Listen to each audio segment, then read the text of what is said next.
Hello everybody. Today I am using the 7th generation free and clear laundry detergent. It fights stains made for sensitive skin. Zero fragrances, dyes, artificial brighteners. This is the I have the 50 fluid ounce bottle. And so you will see me washing clothes. I have 2 loads to wash. And you will see my results, okay?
Hello everybody.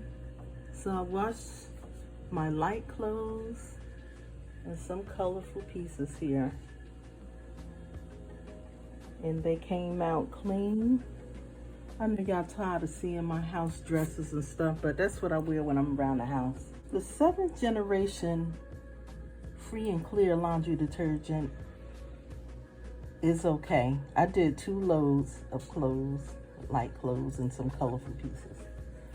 But to me, my clothes don't smell no better than when I use like the laundry detergent from Dollar Tree and some of the other ones. And I also find that Foca works better. My clothes smell clean, but it doesn't smell clean enough for me to pay the extra amount to buy this laundry detergent. Okay, so I had this for a long time in my stash, but it's good. It's good. Things are nice and clean and bright, but I don't know if I'm going to be buying it again. Okay, so I just wanted to do this review. Y'all saw my little washing machine that I use. I didn't use the machine in my building this time. Okay, so I hope you enjoyed this review. I'm all about saving money when I can and not just, spending it on unnecessary stuff. What I'm trying to say is if you find something that works for you, if you're on a budget, not everybody's on a budget, but if you are, get something that's inexpensive that works, okay? So I love you all. Please comment, share, please subscribe. Thank you all for subscribing, my new subscribers. My old subscribers, hello y'all. Y'all know I love y'all, okay? And I'll talk to you again soon. Bye.